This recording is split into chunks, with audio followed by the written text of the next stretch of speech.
বিসমিল্লাহির রহমানির রহিম। আসসালামু আলাইকুম রহমতুল্লাহি ওয়া বারাকাতুহু।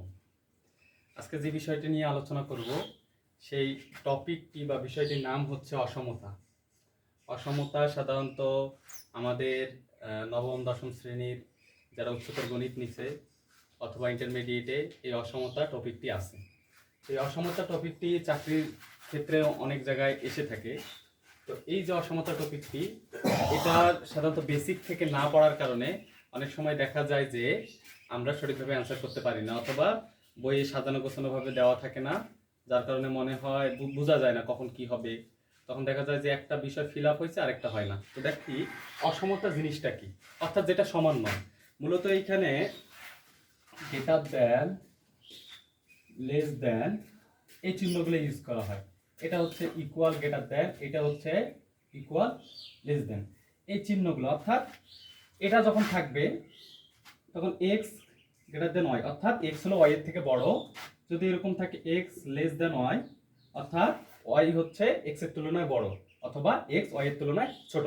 এক কথা এই দিকটা যার দিকে থাকবে সেটা হলো বড়। এখন এটা যদি নিচে থাকে ইকুয়াল চিহ্নটা, তাহলে এক্স হচ্ছে ওয়াই হচ্ছে এক্স এর সমান অথবা ছোট। অপর দিকে এরকম যদি থাকে এই এক্সটা হচ্ছে ওয়াই এর ছোট অথবা সমান।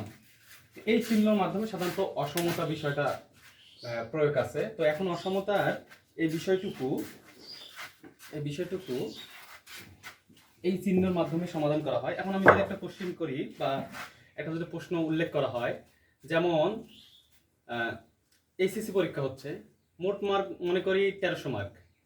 রিমি বা যে কোনো একজন ছেলে অথবা মেয়ে পরীক্ষা দিচ্ছে, শিক্ষার্থী। তো এই যে 1300 মার্কের পরীক্ষা, তো 1300 মার্কের পরীক্ষা দিছে রিমি, 1300 মার্কের পরীক্ষা দিছে, বা ফাহাদ 1300 মার্কের পরীক্ষা দিছে।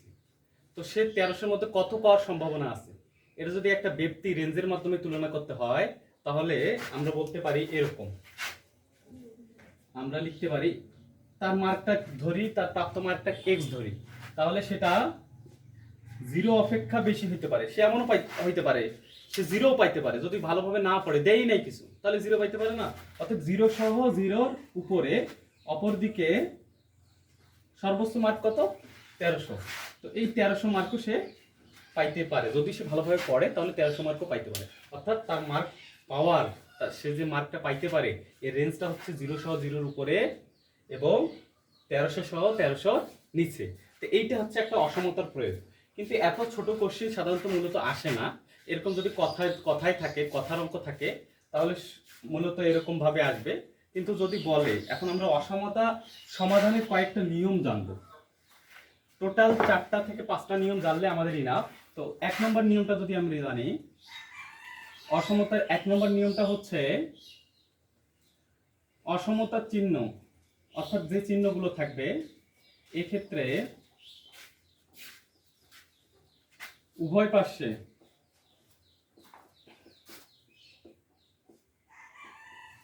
যোগ, প্রক্রিয়া চিহ্ন যে 4টা আছে, যোগ বিয়োগ গুণ ভাগ,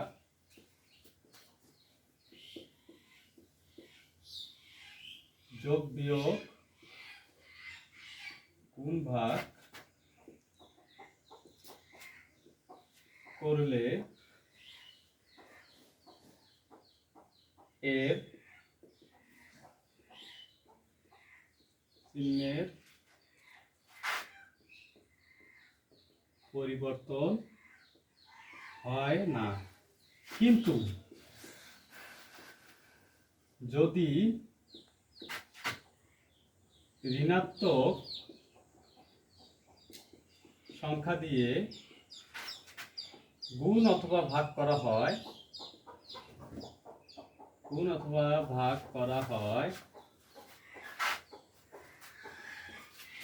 তাহলে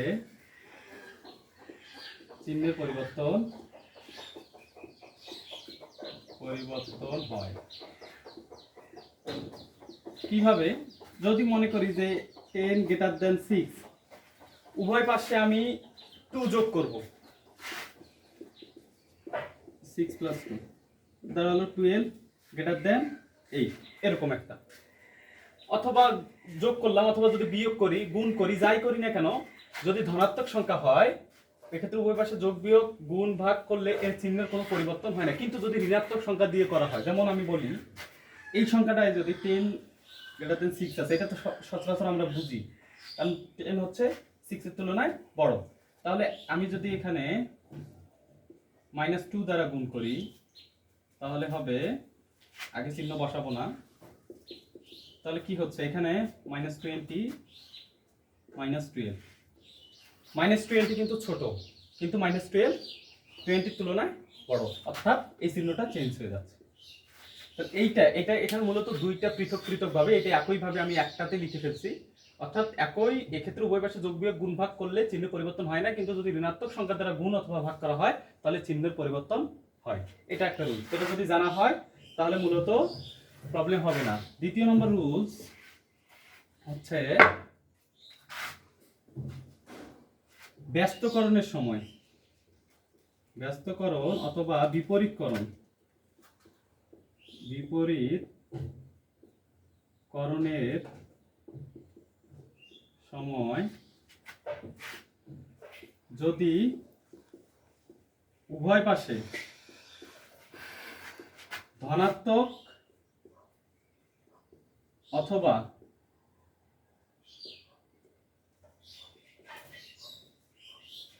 ঋণাত্মক সংখ্যা থাকে তাহলে দিক পরিবর্তন হয়, অর্থাৎ চিহ্ন পরিবর্তন হয়। এটা চিহ্ন অথবা দিক একই ব্যাপার, তাহলে দিক পরিবর্তন হয়।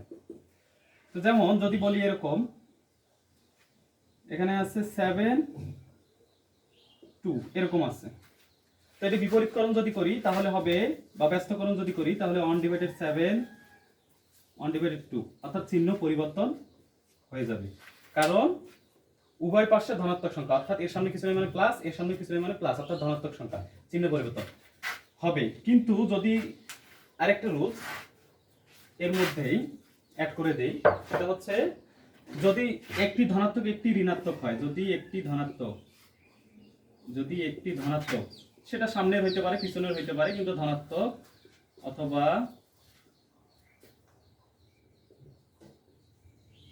ঋণাত্মক হয় তাহলে দিক পরিবর্তন হবে না, অর্থাৎ চিহ্নের কোনো পরিবর্তন হবে না। যেমন যদি 3 -3 আছে 2 আছে, ব্যস্তকরণ যদি আমি করি তাহলে 1/3, অর্থাৎ দিক যেমন আছে ঠিক তেমনই থাকবে। তাহলে এই যে মূল বেসিক জিনিসটা, এই যে চিহ্নের পরিবর্তন, খালি দুইটা জায়গায় পরিবর্তন হয়, আমি রিপিট করে যাই। এটা হচ্ছে 1 নম্বর, যদি ঋণাত্মক সংখ্যা দ্বারা গুণ অথবা ভাগ করা হয় তখন পরিবর্তন হয়। আরেকটা পরিবর্তন হয় শুধুমাত্র যদি উভয় পাশে ধনাত্মক অথবা উভয় পাশে ঋণাত্মক হয় তাহলে দিক পরিবর্তন হয়। তাছাড়া আমরা যদি সাইড চেঞ্জ করি, এরকম সাইড চেঞ্জ দেখতে কেমন, 10 > 6 আছে, আমি যদি এটা লিখতে পারি 6 <10, তখন ক্ষেত্রে এটা তো স্বাভাবিক বিষয়, এটা তো আমরা বুঝি, কিন্তু এই যে এই বিষয়টা মনে থাকবে না, সাধারণত গুণ অথবা ভাগ করলে চিহ্ন পরিবর্তন হয় বা দিক পরিবর্তন হবে, আরেকটা হচ্ছে উভয় পাশে ধনাত্মক অথবা ঋণাত্মক হলে দিক পরিবর্তন হবে। তো এই হচ্ছে মূল বিষয়। এখন পরম মানের বিষয়টি জানবো। পরম মান, এরকম মোট চিহ্ন অথবা মডুলাস দেওয়া থাকে যদি কোন সংখ্যার উপর, মনে করি এরকম একটা রাশি দেওয়া আছে x - 5 > 8, এরকম একটা দেওয়া আছে। স্বাভাবিকভাবে যদি দেয়, এটা যদি পরম মান না থাকে তো আমরা ইজিলি এটা সলভ করতে পারবো।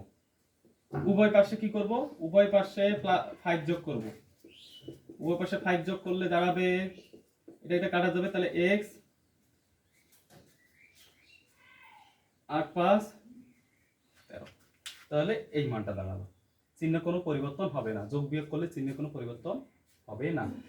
এরপর কিন্তু যদি পরম মান থাকে, এই বিষয়টা যদি পরম মান থাকে, অর্থাৎ এরকম চিহ্ন থাকে, তো আমরা জানি পরম মান এটা থাকলে ধনাত্মকও হইতে পারে ঋণাত্মকও হইতে পারে। তাহলে এই কাজটা আমাদের করতে হবে, একবার প্লাস ধরে করতে হবে, একবার মাইনাস ধরে করতে হবে।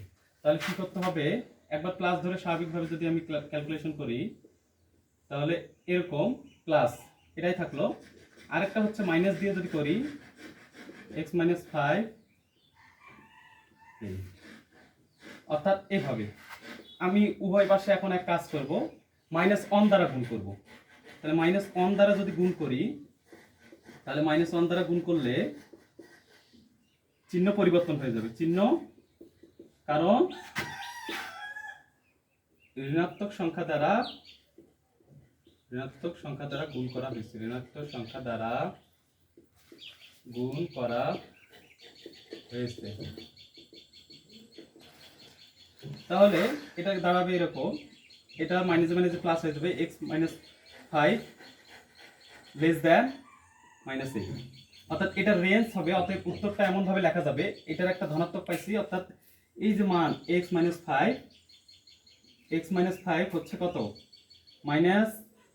x মাইনাস 5 হচ্ছে যে মানটা আছে এটা x মাইনাস 5 8 অপেক্ষা বড়, অর্থাৎ এরকম